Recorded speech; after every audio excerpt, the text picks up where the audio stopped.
들어봤어요. 평등 그러는 거 아닌가요? 남녀 평등이요?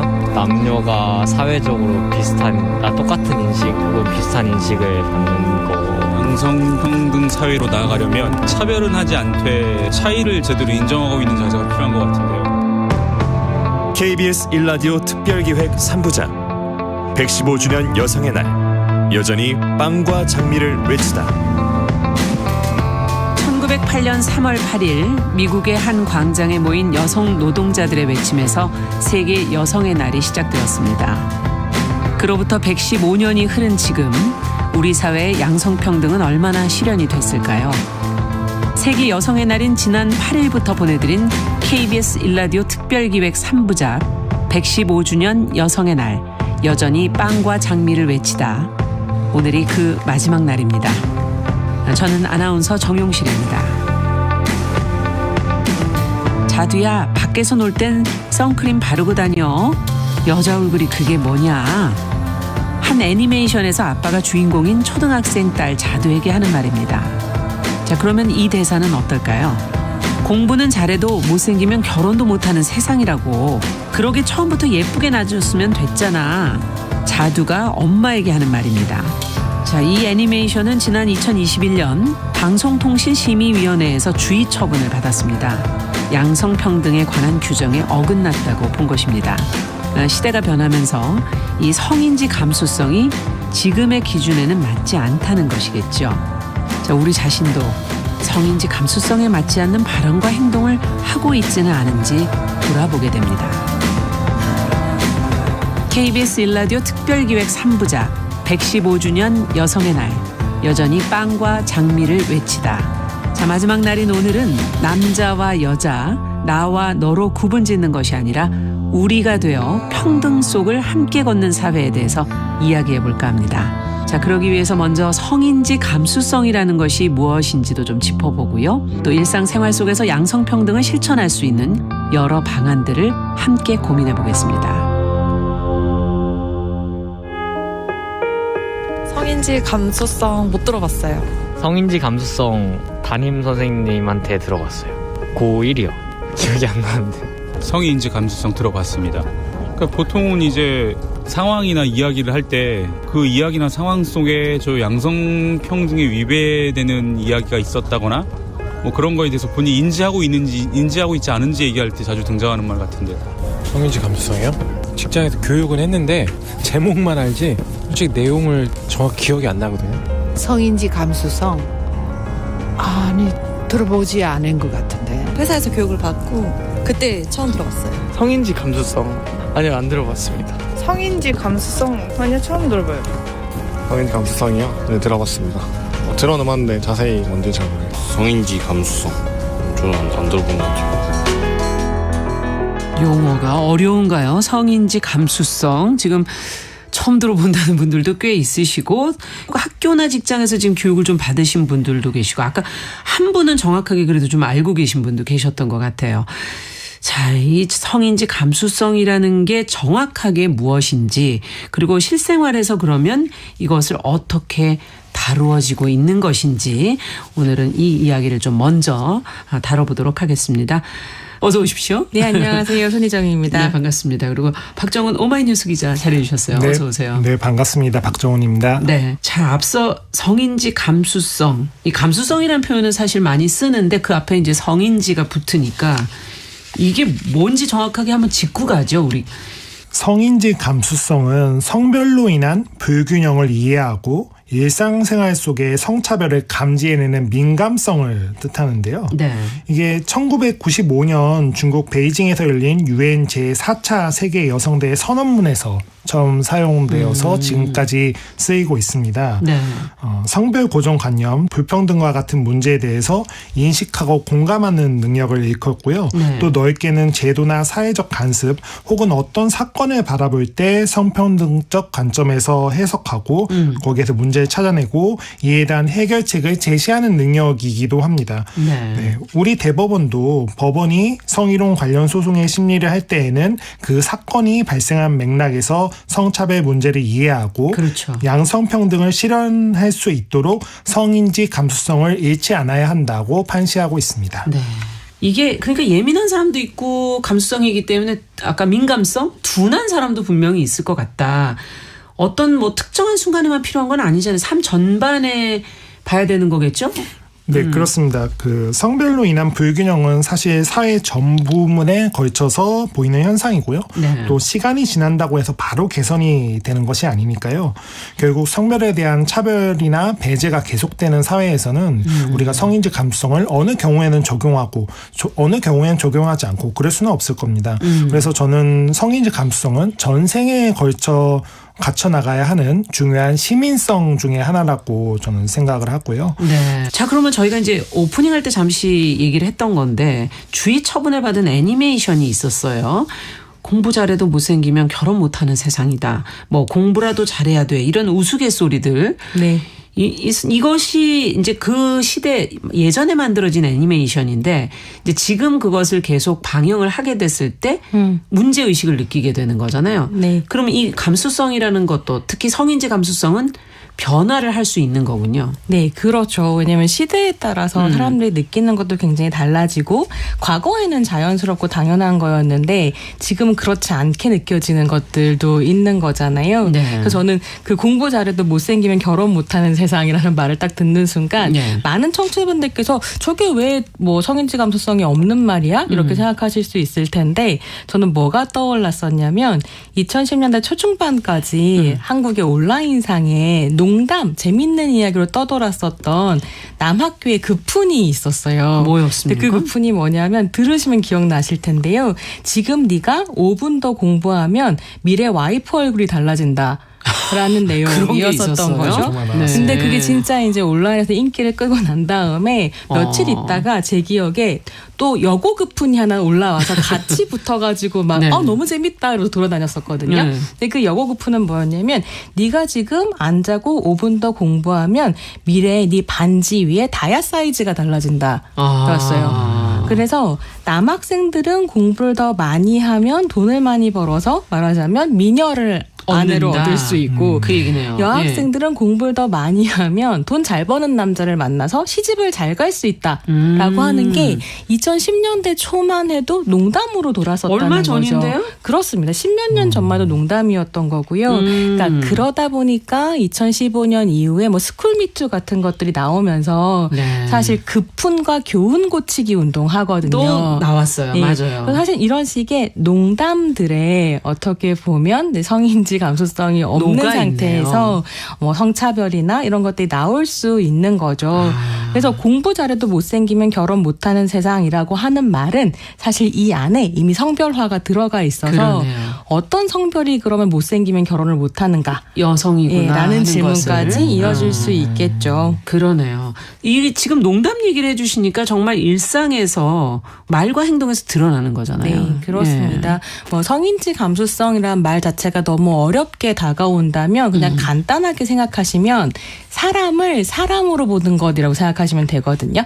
사람을 딱 만나자마자 우린 사람으로 보죠. 남자다, 여자다를 빠르게 식별해서 남자에게 어울리는 말은 이거, 여자에게 어울리는 말은 저거라고 하는 게 사실은 거기에서부터 도려 이제 문제고. 차별이 생길 수도 있고 또 남성에게 폭력이 될 수도 있고 이런 네. 거잖아요.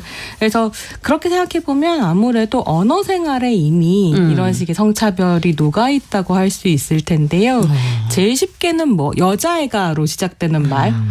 기자님도 참 예전에 많이 들었던 많이 얘기인데. 들으셨을 텐데 네. 남자애가로 네. 시작되는 말 이런 것들이 사실 편견을 갖고 있는 것이라고 할 수 있겠고요.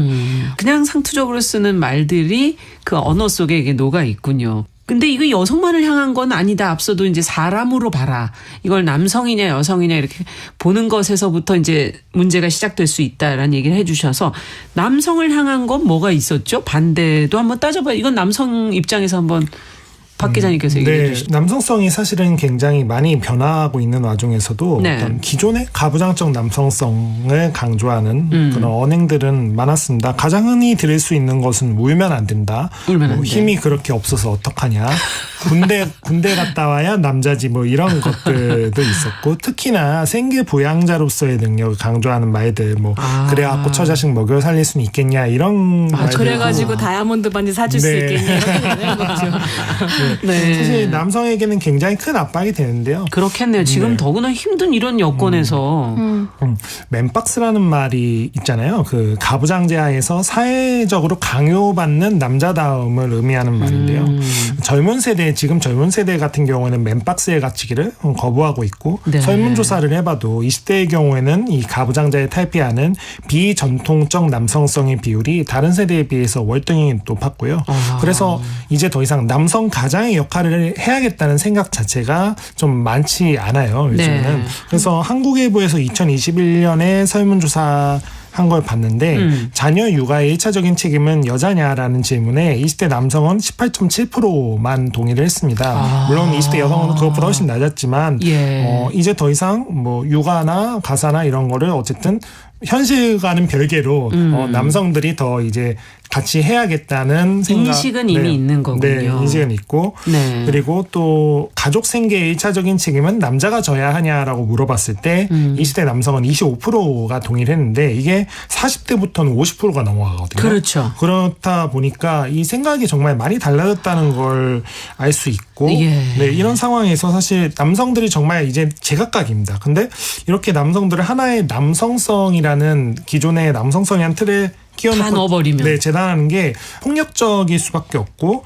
이런 상황에서는 또 누가 더 이 남성성에 부합하는지에 대해서 경쟁과 또 그 부합하지 않는 사람에 대한 배제가 그렇죠. 일어나게 되고요. 맞아요. 그리고 그런 과정은 사실은 여성을 성적으로 대상하거나 또는 동등한 주체로 여기지 않는 우리 사회에 만연한 어떤 잘못된 젠더 인식이 그 남성성 안에 포함되어 있기 때문에 그 의식이 또 고착화되는 또 부작용을 낳기도 하거든요. 그러네요. 그래서 그런 남성성 규범을 이해하지 못하는 이들이 또 좌절감을 느낄 수도 있고요. 남성이 남성에게 또 여성이 남성에게 하는 언행도 사실은 성인지 감수성의 측면을 당연히 고려해야 된다고 저는 생각합니다. 그러네요. 양쪽 다 어떻게 보면 정말 아까 박스에 갇혀 있는 것처럼 네. 정말 그 규정된 안에 모습에 살아라. 하지만 그것과 다른 사람들은 정말 힘들 수밖에 없는 그런 삶이다. 저희가 앞에서 이제 독일인 다니엘 린데만 씨하고 인터뷰를 했을 때 인간이 어떻게 완벽하냐. 그러기 때문에 이 문제를 접근하는 데 있어서도 조금 더 상대의 상황을 배려해서 받아들일 수 있는 여유가 필요하다 이런 얘기했었는데 맞네요. 정말 그 받아들이는 자세 자체도 굉장히 중요할 것 같아요. 자, 그러면 이제 하나씩 이제 좀 들어가서 삶의 여러 순간 중에 좀 쪼개서 들어가 보도록 하겠습니다. 그 중에서도 호칭 문제. 이거는 이제 예전부터 써오던 호칭들을 그냥 아무 생각 없이 쓰게 되는 경우들이 많아서 특히 결혼하게 되면 이제 서로 불러야 될 것들이 많아지잖아요. 네. 어떻게 결혼하면 좀 호칭이 확실히 달라지긴 하죠. 호칭이 저도 사실은 입에 잘 안 붙어서요. 시댁이나 처가 같은 것도 항상 뭐 시가 처가라고 하든 시댁 서댁이라고 하든 이렇게 뭔가 공평하게 부르고 싶은데 저의 입에 이미 굉장히 뿌리 깊게 박힌 그래서 쉽게 의도적으로 정말 고쳐야 되잖아요. 예를 들면 시는 백이고 처는 가인 네, 거군요. 그게 지금 그것도 사실 불평등하다고 얘기를 많이 하고요. 그래서 뭐 친할머니 외할머니도 그렇죠. 마찬가지고 친자가 뭐냐 외자가 바깥 외자니까 네. 친할 친자에다가 물론 뭐 이 집사람이나 뭐 안사람이나 뭐 이런 얘기들은 더 이상 쓰진 않지만 그렇죠. 그래도 여전히 어떤 남아있는 호칭들이 많죠. 호칭들에 대해서 서방님, 도련님, 뭐 아가씨 이런 표현들은 사실은 안 쓰려면 안 쓸 수 있다고 저는 생각을 해요. 요즘에는. 그래서 이게 오히려 이런 부자연스러운 호칭이라고 생각해서 이거를 뭔가 이제 이름으로 편하게 좀 부르면 좋지 않을까? 그게 평등한 게 아닐까? 그런 생각을 해봤습니다. 실제로 이렇게 결혼해서 생기는 호칭 문제를 가지고 정말 실제 결혼 생활 안에서 엄청나게 치열하게 싸우신 분이 낸 책이 한 권이 있어요. 이게 이제 배윤민정 작가님의 나는 당신의 아랫사람이 아닙니다라는 책인데요. 제목부터가 그러니까 이게 이제 작가님이 결혼하기 전에는 그러니까 시부모님 되실 분들이랑 굉장히 민주적이고 편안한 관계를 맺고 있었다는 거죠. 그분들이 굉장히 좋은 분들이어서. 근데 결혼을 딱 하고 제도 안에 들어가니까 지금 이제 기자님 말씀하신 호칭들이 것처럼 바뀌고 갑자기 막 도련님이라고 불러야 되고 아가씨라고 불러야 되고 이게 근데 사람 다 나를 하대하고 너무 이상하다라고 생각해서 이제 투쟁을 하기 시작. 시작하시면서 여러 가지 겪은 일들을 다룬 책인데요. 제가 이 책에서 제일 인상적이었던 건 뭐냐면 정말로 잘 사랑하기 위해서 호칭을 바꾸고 싶다라고 얘기하거든요. 굉장히 많은 얘기네요. 내 가족을 가족으로서 사랑하고 싶었는데 갑자기 아랫사람이 돼버리는 순간 사랑할 수 없어진다는 그렇죠. 거죠. 네. 그래서 이런 호칭이 그냥 뭐 대바라진 젊은 여자애들이 전통을 따르지 않는다의 문제가 아니라 사랑하는 방식을 지금 고민하고 있는 거다. 인간 대 인간으로. 그렇죠. 이런 것들인 것 같아요. 결국 성인지 감수성이라고 하는 건요. 이제 이런 호칭에서 조금 더 나가보죠. 일상생활 얘기 외에도 앞서도 법 얘기해 주셨고 이 법 감정도 시대에 따라서 서서히 변화를 하고 있거든요. 네. 이 안에서도 성인지 감수성 요즘에 이제 법안에서도 그런 표현들을 많이 쓰고 있습니다. 이 과거에 비해서 전 좀 달라졌죠. 뭐 확실히 미투 이후에 한국 사회에서의 법감정이라고 하는 것은 달라진 부분이 있는데요. 이게 이제 법원이 성범죄 재판에서 정말 한국이 유래가 깊게 역사가 깊게 솜방망이 처벌을 해온 걸로 유명하잖아요. 네. 이런 식의 솜방망이 처벌에서 벗어나서 성인지 감수성을 바탕으로 판결을 내리게 된 되게 중요한 계기가 있는데 그게 2018년 4월 대법원에서 나왔었던 성인지 감수성 판결입니다. 네. 당시 성희롱을 이유로 해임된 대학 교수를 복직시키라고 판단한 2심 판결을 파기환송하면서 대법원이 이런 말을 하거든요. 법원은 성인지 감수성을 잃지 않아야 된다. 근데 그럼 우리가 궁금하잖아요. 네. 성인지 감수성을 잃지 않은 판결이라고 하는 건 무엇인가 하면 근본적으로는 피해자의 증언을 믿는 것이거든요. 피해자의 진술을 믿는 겁니다. 이게 당연히 법원은 어떤 종류의 뭐 가해가 있었을 네. 때 피해자의 증언을 증거로 채택하고 그렇죠. 고려해야 되는데 굉장히 한국에서는 특히 성범죄에 있어서는 피해자의 말을 안 믿었던 거죠. 네. 네가 거짓말하는 거 아니냐? 너 꽃뱀 아니냐? 이런 식으로 몰고 가면서 그래서 그 말의 힘이 없었던 것이 너무 큰 문제였던 건데 네. 이 피해자의 말을 제대로 듣기 시작했다라고 하는 게 굉장히 중요한 부분인 것 같고요. 그럼에도 불구하고 이런 변화 속에서 긍정적인 부분들을 저희가 좀 짚어봤는데 요즘에 또 어떤 공공기관이나 지자체에서 올린 홍보 영상도 또 논란이 되는 경우도 가끔 있어요. 네. 최근에도 있었죠. 네네. 그 전라북도가 2023 아시아 태평양 마스터스 대회라는 그걸 홍보하기 위해서 영상을 만들었는데요. 40이 될 때까지 한 번도 연애를 해보지 못한 남성이 조카에게 여자를 만나려면 운동을 해라라는 조언을 듣고 이 마스터스 대회에 참가하는데요. 그리고 이 영상은 이 남성이 10살 연하의 여성과 결국 이 대회에 참석함으로써 10살 연하의 여성과 연애하는 장면으로 끝을 냅니다. 네. 그리고 또 하나는 이제 진안군 마이산 야경 홍보 영상이었어요. 네. 마이산에 대한 홍보 영상인데 갑자기 초등학생이 폴댄스를 추는 장면이 나옵니다. 마이산에서요? 네, 그러니까 그게 근데 그 영상을 보면 마이산인지도 잘 알 수가 없어요. 그냥 초등학생이 폴댄스를 추는 장면이 나오고 폴댄스의 특성상 조금 신체 일부의 노출이 아무래도 있을 수밖에 없겠죠. 마이산 야경과 대체 폴댄스가 무슨 연관이 있느냐. 그리고 배경도 심지어 이렇게 폴댄스에 집중을 하다 보니까 마이산인지 어딘지 알 수 없게 해놓은 영상인데요. 이 두 광고는 그래서 굉장히 문제가 됐고 바로 이렇게 누리꾼들의 비판을 받아서 내려갔는데요. 내려갔습니까? 네. 그 앞선 광고 같은 경우에는 여성과의 연애를 이 대회에 마치 포상처럼 여기고 있다는 점에서 좀 문제적이고 호자 같은 경우에는 주목도를 위해서 미성년자 여성의 신체 노출이 있을 수밖에 없는 것을 이렇게 굳이 홍보 내용하고도 상관이 없는 것 같아 이해는 좀 안 되는데요. 그것을 굳이 지금의 어떤 성인지 감수성과는 전혀 맞지 않는다라는 비판을 받을 수밖에 없었습니다. 이런 일이 왜 벌어질까요? 어떻게 보세요, 두 분께서는? 이게 그러니까 감수성이라는 말의 핵심이 있는 것 같아요. 그러니까 딱 우리가 어떤 표준을 정해서 예컨대 뭐 이런 식의 공공기관 홍보 영상에는 폴댄스는 안 된다. 뭐 이렇게 정할 수 있는 게 아니잖아요. 폴댄스도 그렇죠. 맥락에 따라서 사실 충분히 나올 수 있을 때도 있고 맞아요. 나오면 안 되는 때가 있고 이런 거라 사실 감수성인 건데요. 그러니까 이런 기준이 없다 보니까 그냥 이제 이걸 만드는 사람들이 자기가 재미있는 거 농담이라고 생각하는 걸 그냥 쓰는 것 같아요. 이거 그럼 또 폴댄스를 넣으면 주목을 끌겠지. 사람들이 좋아하겠지. 뭐 네. 이렇게 생각하는 거죠. 근데 이게 핵심이라고 할 수 있을 텐데 한 사회에 누군가를 차별하는 것, 그게 이제 성별에 기반한 것뿐만이 아니라 다양한 소수자성에 기반한 차별이라고 하는 건 채찍이라든가 이런 걸로 일어나는 게 아닌 거죠. 너는 별로야, 넌 맞아야 돼 이런 방식이 아니라 농담이라든가 아름다운 교묘하군요. 시라든가 이런 걸 통해서 이제 드러나기 때문에 사람들이 이렇게 웃기는 걸, 이렇게 아름다운 걸 왜 문제라고 이야기해? 라고 하기 때문에 더 이제 비판하고 싸우는 게 어려워지는. 뭐 이렇게 40대 남성이 운동을 해야 10살 어린 여자를 이거 너무 다층적으로 문제적이에요.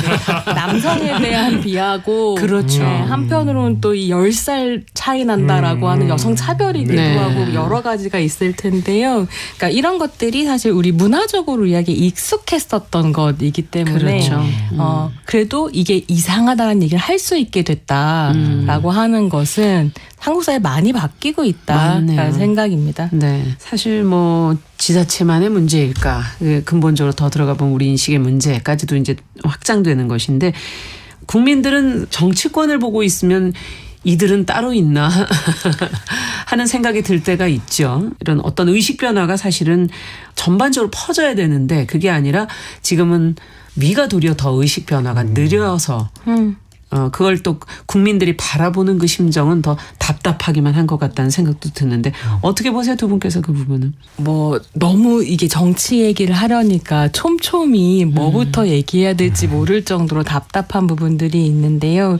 제가 이제 종종 정치와 성인지 감수성 이런 걸 얘기할 때 드리는 예 중에 하나가 한 남성 정치인께서 한 동료 여성 정치인을 보면서 집에 가서 애나봐라고 이야기한 적이 있었거든요. 근데 아주 오래된 얘기는 아닌가요? 네, 그렇게까지 오래된 이야기가 네. 아니고 근데 그분은 늘 언제나 당신이 애처가라고 본인을 이야기하는 분이세요. 근데 정확하게 여성을 돌봄 노동의 자리에 가둬놓은 다음에 돌봄 노동을 폄하하는 방식으로 이야기하는 화술을 쓰고 계시는 거죠. 네. 그래서 이런 생각을 가지고 있는 사람들이 과연 저출산 문제 해결할 수 있을까? 그렇죠. 여성의 경력 단절 문제 해결할 수 있을까? 한편으로는 지금 20대 남성 청년들이 아버지와 같은 경제적 지위를 누릴 수 없기 때문에 경험하는 박탈감을 이해할 수 있을까? 없을 거다. 대표성을 좀 다양하게 제고해야 된다. 이런 생각까지 하게 됩니다. 결국 성인지 감수성이라는 건 뭐 단지 성의 문제만이 아니라 지금 확장되다 보면 인권 감수성 뭐 전반적으로 넓어지는 게 아닐까 하는 그런 지적까지 지금 해 주셨는데요. 자, 그러면 두 분께 양성평등한 구성원이 될 수 있는 방법, 삶 속에서 한마디씩 팁을 정리를 좀 해 주신다면.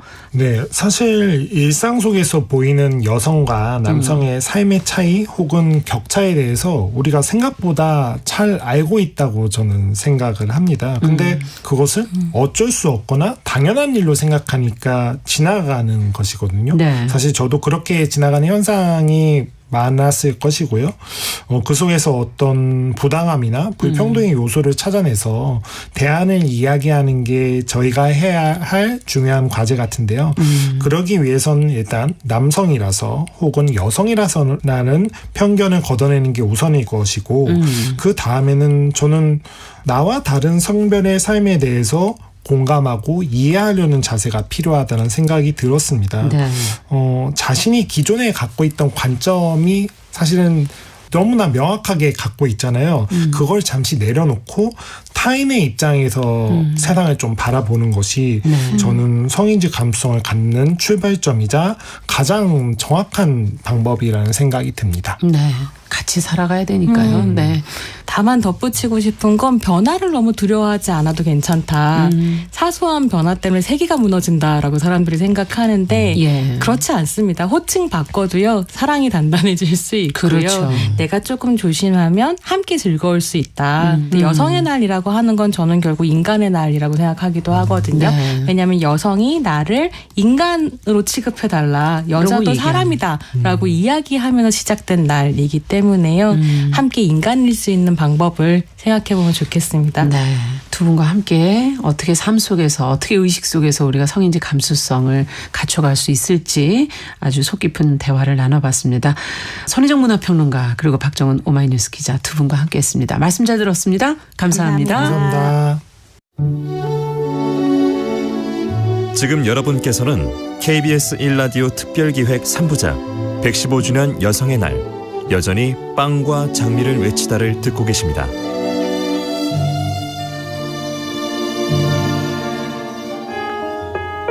양성평등 사회로 나아가려면 차별은 하지 않되 차이를 제대로 인정하고 있는 자세가 필요한 것 같은데요. 양성평등 사회로 가려면 남녀 급여 차이라든지 임원들 승진 유리천장 없어지는 거. 평등이라는 게 남녀 간에 서로 차이점을 좀 알고 그런 거 인식을 하는 게 시작이 아닐까라고 생각이 됩니다. 차이는 분명히 여자 남자 사이에 있을 거잖아요. 뭔가 역할에 대한 구분이나 차별 그리고 생각에 대한 거를 이렇게 생활 속에서 은근히 짓고 있는데 구분 짓지 않고 교육적으로 자주 인지시켜주면 좋을 것 같아요. 양승평등이다. 그냥 좀 차이를 이해하고 서로 안 싸우면 되지 않을까요? 양성평등 평등하잖아요. 지금 남자 여자가 안 평등한 게 뭐 어디 있습니까? 근데 평등하게 되도록 노력을 해줘야죠. 평등하면 남자는 남자대로 여자는 여자대로 서로 역차별을 하고 그런 거를 딱 나누지 말고 차이점을 인정하고 거기에 맞는 정책을 좀 펼쳤으면 좋겠어요. 남자나 여자나 동등한 위치에 있다는 그런 얘기인가요? 남자랑 여자가 그냥 공평한 것 같아요. 네, 결국 양성평등이라는 것이 먼 곳에서 찾을 것이 아니라 이제 우리의 일상생활 속에서 말과 행동으로 실천이 돼야 되겠죠. 앞서도 많은 분들이 차이는 알지만 그것이 차별이 되지 않아야 된다 이런 얘기도 해 주셨고 남성과 여성이 아니라 그 나아가서 더 인간으로서 우리가 되어서 평등 속을 함께 걷는 그런 사회가 될 수 있으면 좋겠다는 생각이 듭니다. 자, 이번에는 그래서 한국 사회가 여성을 바라보는 불편한 시선에 대해서 담아낸 책 괜찮지 않습니다의 저자 최지은 작가 모셨습니다. 어서 오십시오. 네, 안녕하세요. 네. 그리고 여성, 장애, 불평등 이런 인권에 대해서 목소리를 내는 분이시죠. 반짝이는 박수 소리를 연출한 이길보라 감독도 모셨습니다. 어서 오십시오. 네, 안녕하세요. 네. 자, 이번에는 이제 두 분과 함께 좀 더 두 분의 작품 안에서도 좀 얘기를 해봐도 좋을 것 같습니다. 최지은 작가 책 중에서는 괜찮지 않습니다. 네. 2017년에 네. 책을 내셨는데 아직도 이 책이 왠지 유효한 것 같은 네. 안타까움이 드네요. 근데 시대가 변하고 시간이 지났으면 뭔가 이런 책들이 좀 변화가 와야 되는데 사실 긴 시간 지금 대중문화 기자로도 활동을 하셨으면서 이제 그때 느꼈던 불편함, 네. 여성 혐오 이런 것도 책 안에 담고 계신데 어떠세요? 지금 보시니까? 2017년에 제가 이 책을 썼을 때는 정말 너무나 그 한국 대중문화 관련해서 이제 차별이나 혐오에 대한 문제가 심각하다고 생각이 됐었어요. 근데 물론 여전히 괜찮지 않다라고 느껴지는 점이 정말 많은데 네. 그래도 지난 5년간 굉장히 한국 사회의 어떤 사람들의 인식이 역동적으로 바뀌고 있다라는 생각도 많이 들긴 합니다. 긍정적으로 보시는 부분이 있다.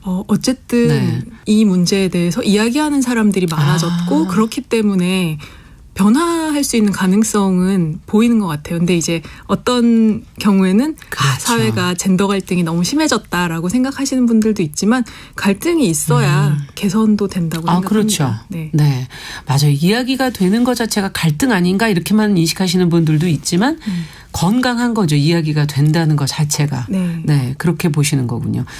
자, 농인 부모님을 둔 비장애인 자녀를 이제 코다라고 하는데 이길보라 감독님 이와 관련된 영화 반짝이는 박수 소리 책과 영화로 사실은 또 만드셨는데 이길보라 감독님 인터뷰 중에서 보니까 젠더, 장애, 불평등에 대해서 나는 깊이 사유하고 때로는 싸움도 마다하지 않는다 이렇게 얘기를 하셨더라고요. 네, 어떤 폭력적인 싸움을 하겠다라고 얘기했던 것은 아닌 것 같고 그렇죠. 아까 말씀하셨듯이 어떤 그런 갈등 혹은 어떤 우리가 이런 사안에 대해서 이야기를 해보아야 한다 혹은 토론을 해야 한다라고 하는 것이 결국 어떤 문제를 바라보고 직시하고 그러면서 그 문제 해결을 위해서 서로 이야기를 들어보는 것이잖아요. 그렇죠. 그래서 저는 그것에 대해서 어떤 논쟁적인 부분에 대해서 우리가 한껏 논쟁을 해보자. 그것들이 왜 문제이고 우리가 이런 어떤 문제들을 어떻게 해결할 수 있을지에 대해서 함께 이야기를 해보자라는 어떤 맥락으로 이야기를 했던 것 같습니다. 네. 근데 우리가 이제 양성평등 얘기를 하고 있지만 사실 이기보라 감독님께서는 조금 더 넓게 네. 젠더에서 지금 넘어서신 거잖아요. 그것뿐만 아니라 장애에 대한 얘기도 하자. 네. 그리고 이것의 불평등 자체에 대해서 얘기해보자. 사실 남녀 문제만 있을까? 그렇죠. 그런 생각도 들어요. 네, 그러니까 사실은 뭐 양성평등이라고 이야기를 하지만 사실은 어떤 성이라고 하는 것을 이렇게 남성, 여성 이렇게 양성으로 나눌 수 없는 것이고 이 안에는 사실은 되게 다양한 성들이 존재할 수 있고 결국 지금 저희가 이야기를 하고 있는 것이 결국 평등한 사회를 함께 만드는 것 네. 그리고 그 안에 우리가 가지고 있는 어떤 고유성과 다양성에 대해서 함께 이야기를 해보자. 라고 저는 읽히거든요. 그랬을 때 지금 한국 사회에 만연해 있는 어떤 장애 문제라고 할지 혹은 어떤 불평등 문제 혹은 네. 다양한 어떤 소수자들의 인권 문제에 대해서도 사실은 함께 논의를 해보아야 한다라고 생각합니다. 양성평등이 결국은 인권의 문제로 다 연결된다. 그렇죠. 라고 보시는 거죠. 네. 네. 두 분이 이제 글을 통해서 또 어떨 때는 영상을 통해서 끊임없이 세상에 이제 이런 얘기들을 걸고 계신데 자, 그럼 하나씩 좀 들어가서 보겠습니다. 일단 최진은 작가의 책을 조금 더 들어가 보죠.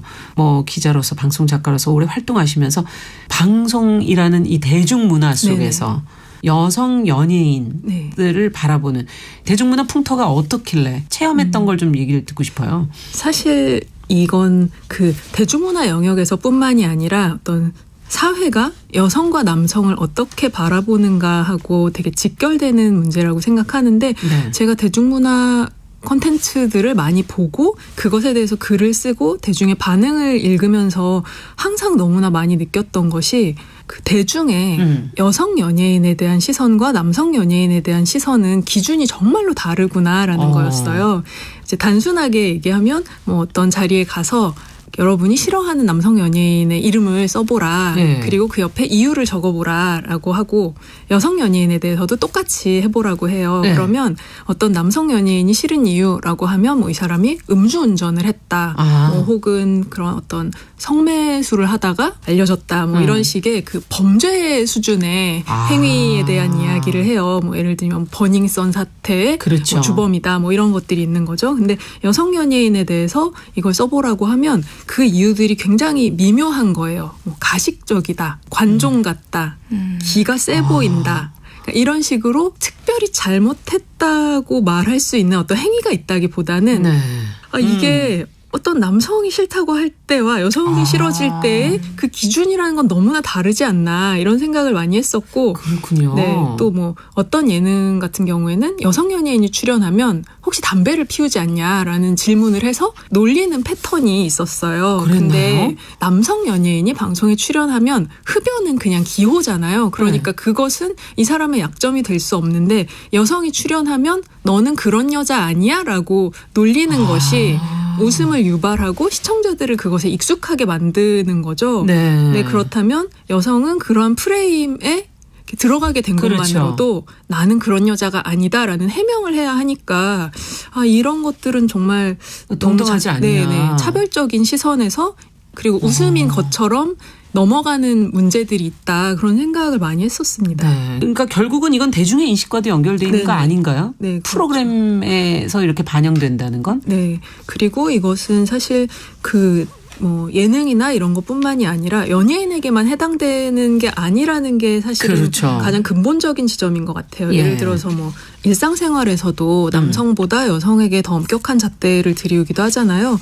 그러니까 뭐 여성의 외모나 행동이나 표정이나 취향이나 이 모든 것을 아주 세세하게 평가하고 그 좁은 틀에서 벗어나면 비난을 하는데 그거는 우리 사회에서 허용하고 긍정하는 여성의 유형이 굉장히 한정적이라는 의미라는 얘기인 거죠. 네, 얘기인 거죠. 그러니까 예를 들어서 다시 또 이제 대중매체로 돌아가 보면 이혼을 한 남성 연예인들의 경우에는 그냥 이 사람들이 혼자서 철 안 들고 즐겁게 산 모습만으로도 방송에서 자리를 얻을 수가 있어요. 근데 여성 연예인이 이혼을 하면 일단 처음에는 좀 좋지 못한 모습을 보여드려 죄송하다 이런 식의 약간 입장 같은 걸 좀 보여야 되고, 그리고 이들에게 이제 좀 요구되는 역할은 상당 부분 혼자 아이를 열심히 키우는 좋은 엄마. 그쪽으로만 너무 하죠. 그러네요. 이런 롤을 수행할 때에만 저 사람은 괜찮은 사람이야 라는 평가를 받을 수 있는 거죠. 만약에 어떤 여성 연예인이 이혼을 했는데 뭐 매일 술만 마시고 뭐 그냥 좀 정신없이 살고 있다. 이런 것이 방송에서 그대로 드러날 때 안 됐다 이렇게 볼 수도 있는데 그게 아닌 거죠. 네, 사람들은 저 여자는 왜 저렇게 살아라고 생각하고 비난하거나 불쾌할 가능성이 더 높다는 거죠. 하지만 이제 우리는 그 40, 50대에 이혼한 남성 연예인들이 그냥 난 약간 자유의 몸이 되었다라는 식으로 사는 모습을 또 방송에서 많이 보고 있잖아요. 그러니까 어떤 그 남성의 부족한 모습은 독특한 개성이나 어떤 인간의 개별성으로 받아들여지지만 여성의 부족한 모습은 비난받아야 될 것으로. 저 여자는 좀 한심하다, 센스가 없다라는 식으로 인식되기가 너무나 쉽다는 거죠. 네, 그 대중이 남성 여성이 서로 바라보는 그 잣대에 따라서 연예인들도 사실은 이제 바라보는 거다. 네네네. 지금 말씀을 듣다 보니까 정말 여성은 능력만 있으면 또 외모도 따라야 되고 너무 조건이 많이 붙는 것 같네요. 정말 그 좁은 틀을 그렇죠. 뭐 결혼도 꼭 통과해야 해야 되고 결혼했으면 아이도 꼭 낳아야 되고 아이를 낳은 경우에는 좋은 엄마라는 것을 증명해야 되고 일도 해야 되는데 네. 인간적으로 보면 굉장히 이제 버겁네요. 듣고 있으니까. 그렇죠. 네. 이길보라 감독께서는 이런 시선에 대해서는 어떻게 느끼셨어요? 그러니까 사실은 지금 최지은 작가님이 말씀하신 그 여성 이 문장에 사실은 장애인을 넣어도 사실은 똑같거든요. 그러니까 우리가 어떤 장애인을 상상할 때 나쁜 장애인을 상상하기가 되게 어렵잖아요. 그러니까 그리고 나쁜 장애인을 상상했을 때 되게 받아들일 수 없는 어떤 이미지잖아요. 그러니까 장애인은 착해야 되고 장애인은 오늘도 이렇게 가지고 있는 한계들이 있지만 오늘도 열심히 해서 하루를 살았다.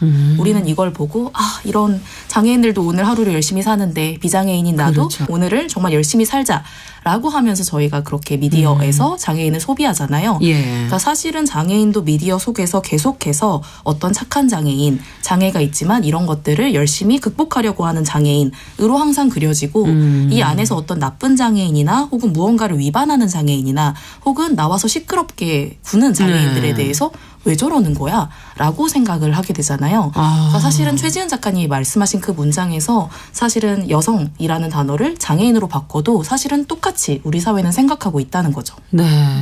진짜 그러네요. 왜 이렇게 더 날카로운 시선을 갖게 됐을까요? 그거에 대해서는 한번 생각해 보셨습니까? 네, 그러니까 사실은 저는 계속해서 어떤 이 국가라고 하는 것이 어떤 고정된 어떤 국민을 만들기 위한 노력 속에서 계속해서 어쨌든 이 국가라고 하는 것은 이 국가와 공동체를 유지하기 위해서는 어떤 고정된 규범이나 혹은 어떤 고정된 가치나 혹은 이상이라고 하는 것이 있잖아요. 근데 거기에 부합하지 않는 것들에 대해서는 저는 계속해서 이 사회가 계속해서 수치를 주는 방식으로 수치심을 이 고정된 이 어떤 사회를 계속해서 굴려가려는 어떤 노력이 이 안에 있다라고 생각하거든요. 그러니까 계속해서 여기서 부합하지 않는 여성들에 대해서는 왜 그렇게 살아라고 하면서 왜 저렇게 살아라고 하고 시끄럽게 구는 장애인들에 대해서는 조용히 하고 그냥 이렇게 나라에서 해주는 걸 적당히 받아야지라고 하면서 어떤 고정된 어떤 우리가 이 이미지 같은 것들을 계속해서 유지하려고 한다는 것이죠. 근데 그랬을 때 이 안에서 튕겨져 나가는 존재들은 굉장히 어떻게 될까요? 이상하고 참 힘들겠어요. 그렇죠. 그러니까 받아들여지지 않는 거죠. 이 사회 안에서. 그러니까 장애인도 사실은 나쁜 장애인이 있을 수 있고 나쁜 여자도 있을 수 있고 못된 사람들도 있을 수 있는데 이 사회에서 어떤 받아들이라고 하는 어떤 이미지가 굉장히 고정되어 있고 굉장히 한계적이고 그렇죠. 이 남성과 여성과 장애인과 뭐 기타 다른 어떤 소수자들에게 어떤 요구하는 것들이 굉장히 다르다라는 거죠. 야, 이게 정말 그 수치심을 주게 되면 그들은 살아남기가 참 힘들고 점점 힘들어지니까 어쨌든 그 안으로 잣대 안으로 들어오려고 하게 되겠구나 하는 생각도 드는데, 그렇다면 이제 지금 여성 장애인을 살펴봤는데 남성도 한번 그럼 생각해 봐야 되지 않겠습니까? 남성들이 평가받는 기준, 그러니까 그 기대하는 어떤 사회에서 기대하는 모습, 뭐 강해야 한다, 뭐 한국에서 늘 많이 얘기하던 울지 말아야 된다. 뭐 남성의 삶 또한 굉장히 올가매고 있는 면이 있는 거죠. 그래서 우리가 이제 개인들을 좀 더 자유롭고 자신의 모습대로 살게 하려면 결국은 어떤 우리가 평등이라는 것을 지향하지 않으면 모두가 굉장히 고통스럽다. 내가 원하지 않고 나에게 맞지 않는 옷을 입어야 한다는 것이 그런 거라고 생각을 하는데 양성평등이나 성평등에 대해서 이야기를 하면 그것은 남성을 차별하고 억압하려는 어떤 시도이다라고 주장하시는 분들이 계시다 보니까 그게 참 쉽지 않은 것 같습니다. 네. 어쨌든 이 평등이라는 게 결국은 그 있는 그대로의 모습을 보여줘도 문제가 되지 않아야 되니까 그건 남성이든 여성이든 상관이 없는 것이다 라는 지금 얘기를 해 주셨어요. 자, 지금 우리의 삶으로 조금 더 들어와서 이제 얘기를 꺼내가 볼까 합니다. 뭐 항상 명절은 다가오고 이 명절이 되면은 이제 여성들은 뭐 집안일도 해야 되고 뭐 가사노동을 비롯한 여러 가지 일을 하다 보니까 명절 증후군이라는 것도 겪게 되고 어르신들이 또 계시기 때문에 이걸 쉽게 바꿀 수도 없고 가족 구성원 안에서는 어떻게 해야 될까요? 정말 이런 건 어떻게 바라보십니까? 두 분께서는. 저는 이제 결혼한 지 9년 차가 됐는데요. 네. 결국은 가족 안에서도 앞서도 말씀드렸던 것처럼 뭔가가 변해야 한다면 갈등을 피할 수는 없다는 게 사실은 핵심이지 않나라는 생각이 들어요. 그러니까 가족끼리 되도록이면 안 싸우고 싶죠. 누구든지. 그러니까 내 배우자가 보통은 이제 여성에게 뭐 그 하루 이틀 조금 참고 고생하고 오면 모두가 평안한데 그거를 막 그렇게 따져야겠냐 이렇게 많이들 얘기하고 요구를 하죠. 그렇죠. 근데 제가 생각하기에는 이 명절 증후군이라든지 이 가족 안에서의 스트레스를 해결하기 위해서는 첫째는 남성들이 생각을 바꾸고 본인이 이 문제에 해결해야 하는 주체다라는 생각을 가져야 되는 것 같아요. 네. 본인의 부모님을 설득을 해야 되기도 하고 그러니까 일단은 결혼을 하는 경우엔 결혼이라는 거는 일단 두 사람이 독립된 공동체를 만드는 것이지 내 부모님한테 효도하려고 결혼을 하는 건 소속되려고 하는 건 아니다. 네, 그러니까 그 원 가족에게 뭔가 더 뭐 좋은 모습 보여드리기 위해서 뭐 혹은 엄마 손에 물 묻히지 않도록 며느리 데려왔어요. 이런 식은 안 된다는 거죠. 네. 네, 그러니까 내가 불편하지 않다고 느끼는 자리나 관계가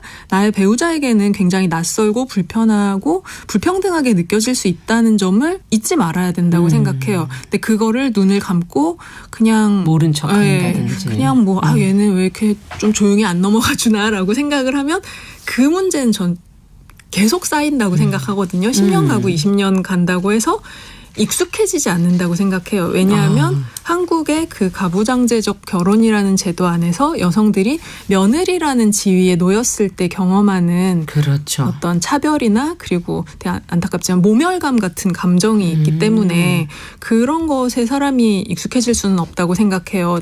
감정의 골만 깊어지지.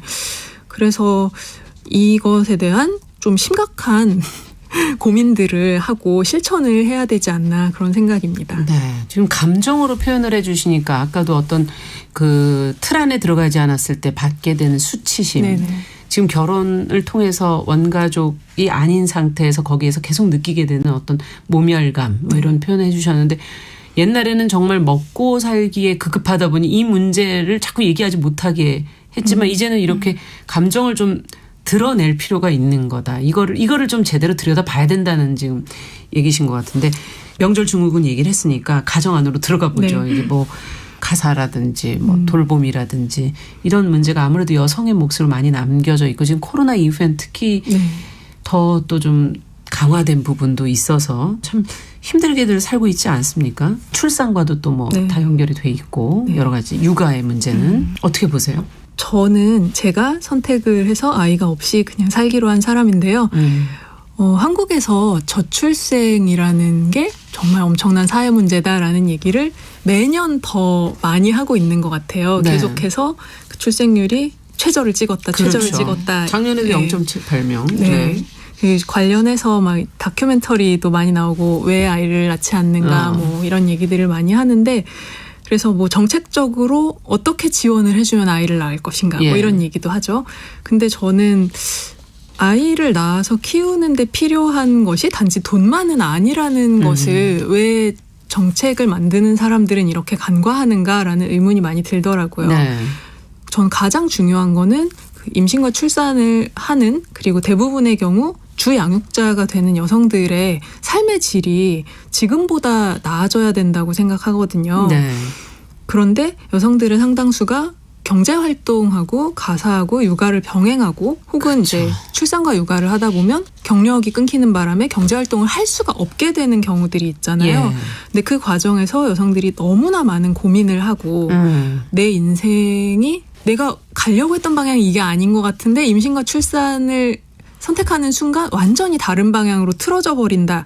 이거에 대한 충격을 많은 사람들이 겪잖아요. 그리고 뭐 육체적으로 정신적으로 굉장히 힘들어하는 경우가 많은데 이것을 아주 많은 경우에는 여성 혼자서 해결해야 되는 거예요. 그렇죠. 누군가에게 도움을 청해서 양육을 맡기는 것까지도 여성이 해야 되는 몫이 되는 거죠. 맞아요. 아주 많은 경우에. 그래서 어머니에게 육아를 맡기는 여성들이 있죠. 또 다른 여성에게. 네. 근데 이것 또한 사실은 심적으로 큰 갈등이 있는 거죠. 나이 들고 엄마도 이제 아파지시고 막 그러한데 내가 아이를 낳았지만 나는 일을 해야 되니까 엄마에게 아이를 맡기는 것이 무엇을 위한 것인가, 뭐 이런 근본적인 질문들도 하게 되고 사회에서 아이를 낳아서 키운다는 것이 행복한 일이 되면 참 좋을 텐데 그 과정이 행복만 있는 것이 아니라 너무 많은 고뇌가 있고 그리고 그것을 곁에서 지켜보는 또 다른 여성들은 이 어려움을 내가 겪을 수 있을 것인가, 그리고 저걸 견뎌내야만 하는가, 이런 고민을 하다 보면 선뜻 그 길로 가고 싶지 않은 거죠. 그러니까 이런 것들은 사회 전반이 바뀌어야 되는 것인데 단지 뭐 아이를 낳으면 지원금을 얼마를 준다, 뭐를 해줄 거다라고 해서 이 사회에서 아이 낳는 것이 두렵다 혹은 원하지 않는다라고 생각하는 사람들의 마음을 움직일 수는 없을 거라는 거죠. 방향이 바뀌긴 상당히 그러니까 쉽지 않다라는 말씀이시고, 그 안에는 이 어려움을 여성 혼자 어떻게 해결하냐, 그리고 그 안에 있었던 고민들과 삶의 질의 문제들을 왜 안 보냐라는 지금 지적을 해주셨어요. 결국은 이 차이와 다양성을 어떻게 우리 사회가 받아들일 것이냐 하는 숙제가 남게 되는데, 앞서도 이제 뭐 변화를 위해선 갈등은 필요하다, 뭐 이런 얘기도 해주셨고, 여러 가지 감정의 문제, 또 그 안에서의 고뇌의 문제, 이런 것들을 짚어주셨는데 어떻게 해야 될까요? 이제는 그럼 끝으로 좀 정리 말씀을 두 분께 한 말씀씩 부탁드리겠습니다. 이제 사회로 나와서 여러 가지 고민과 갈등 속에 놓여 있는 젊은 세대들에게 양성평등을 위해서 어떻게 하라고 얘기를 해야 될까요? 앞서도 잠깐 얘기를 했었지만 내가 차별이나 그런 문제를 가장 뼈저리게 경험한 것은 사회초년생이었을 때인 것 같아요. 내가 한 사람의 노동자로서 사회에 나왔는데 그때 젊은 여성 노동자라는 존재는 차별과 그리고 무엇보다 성폭력에 정말 취약한 존재라는 거를 그때 알게 됐거든요. 그래서 아마 이제 사회에 막 나온 이제 여성들 같은 경우에는 굉장히 많은 경우 차별적인 상황, 그리고 성희롱, 뭐 성추행 같은 일들을 겪을 수 있다고 생각을 해요. 근데 그런 문제를 겪게 됐을 때 혼자서 내 마음속에 묻고 가려고 하면 정말로 괴롭고 위험하죠. 네, 그리고 그것이 결국 시간이 흐르고 나면 내가 그때 왜 그랬을까라는 자책으로 돌아오기가 쉬운 것 같아요. 그러니까 이거를 참고 넘기겠다라고 생각하지 마시고 누구에게든지 말을 하고 도움을 청하셨으면 좋겠어요. 뭐 경우에 따라서는 노조일 수도 있고 뭐 믿을 수 있는 선배일 수도 있고 한국 여성노동자회 같은 단체일 수도 있거든요. 그러니까 나 혼자라도 정신건강의학과라도 찾아가서 상담을 받거나 이런 것들. 그러니까 바깥하고 연결되는 통로가 하나가 더 생길수록 내가 더 나아질 수 있는 가능성이 생기는 것 같거든요. 그러네요. 그리고 불평등과 차별에 당장 직접 맞서지 못하더라도 그런 자기를 미워하거나 비겁하다거나 용기가 없다라고 생각하지 마셨으면 좋겠어요. 그러니까 혼자서 맞서는 일은 정말로 어려운 일이니까 좀 자신을 지키면서 함께 할 수 있는 길을 찾고 또 다 같이 해결할 수 있는 방법을 좀 찾아보면서 살아갈 수 있으면 좋겠습니다. 사람이 정말 문제 봉착했을 때 안으로 들어가기가 쉽지만 지금 말씀해 주신 것처럼 밖으로의 통로를 열어놓는 거 그것이 살 길이다라는 지금 얘기를 해 주셨어요. 이길보라 감독님 평등을 위한 어떤 노력이 더 필요할까요? 우리에겐. 네, 아까 최지은 작가님 말씀하셨던 것처럼 그러니까 저는 정말 그 지점이 너무 중요하다고 생각하는데요. 어떤 사안에 대해서 이렇게 이야기하고 싸우고 어떤 논쟁을 일으킬 때 사실은 지치는 순간도 굉장히 많고 도망가고 싶기도 하고 정말 숨고 싶을 때도 있을 텐데 그럴 때 정말 급진적으로 자기 돌봄을 하는 것이 너무너무 중요하다. 어떨 때는 쉬어가도 괜찮고 어떨 때는 다른 동료들과 이렇게 차를 마셔도 괜찮고 어쩔 때는 맛있는 식사를 자기에게 선물하는 것도 너무너무 중요하다라는 이야기를 여성들에게 해주고 싶고요. 그리고 사실은 저는 이 어떤 문제, 저희가 지금 얘기하고 있는 평등 문제, 뭐 양성평등 문제, 이 문제에 있어서 우리 모두가 당사자가 되어야 한다고 생각하거든요. 그러니까 내가 남성이어서 이 문제는 나의 문제가 아니고 내가 비장애인이어서 이 문제가 나의 문제가 아니다라고 생각하는 것이 아니라 이 사회의 일원으로서 이 문제가 사실은 우리 삶에 어떤 방식으로든 연결이 되어 있거든요. 직접적으로 연결이 되기도 하고 어떤 때는 간접적으로 연결이 되기도 하는데요. 이 문제를 해결하기 위해서 당사자로서 내가 어떠한 관심을 가지고 어떠한 행동을 할 수 있을지를 정말 주의 깊게 살펴보면서 이 사안을 정말 멀리서 바라보는 것이 아니라 어떻게 함께 해결할 수 있을지를 같이 들여다보는 것이 정말 너무너무 중요하다라고 생각합니다. 네. 두 분이 결국 얘기하시는 거는 여성들이여 너무 자신을 탓하지 마라 그러고 자기를 좀 돌봐라. 라는 얘기도 같이 전부를 해주셨어요. 그만큼 상황이 힘든 게 아니었을까 하는 생각도 들고 평등에 대해서 왜 우리 사회가 그쪽을 향해서 가야 하는지 그 이유도 다시금 한번 깨닫게 된 것 같습니다. 이길보라 감독 그리고 최지은 작가 두 분과 함께했습니다. 말씀 잘 들었습니다. 감사합니다. 감사합니다. 네, KBS 1라디오 특별기획 3부작 115주년 여성의 날 여전히 빵과 장미를 외치다. 지난 3월 8일 세계 여성의 날을 시작으로 이제 3일간의 대장정을 마무리 지을 시간입니다. 모두가 평등하고 동등한 살기 좋은 세상이 되려면은 각자가 가진 고유성과 다양성을 인정하고 다소 힘들지라도 변화를 위한 이 갈등을 받아들여야 한다는 두 분의 말씀이 가장 기억에 남았고요. 그 변화 속에서도 여성들 자신을 돌보고 또 아껴야 한다는 말도 기억을 해두면 좋을 것 같습니다. 지금 이 시대에도 빵과 장미를 외치는 모든 분들을 응원하면서 115주년 여성의 날 여전히 빵과 장미를 외치다 3일 동안 함께해 주신 청취자분들께도 감사의 인사를 드립니다. 저는 여기서 인사드리겠습니다. 감사합니다.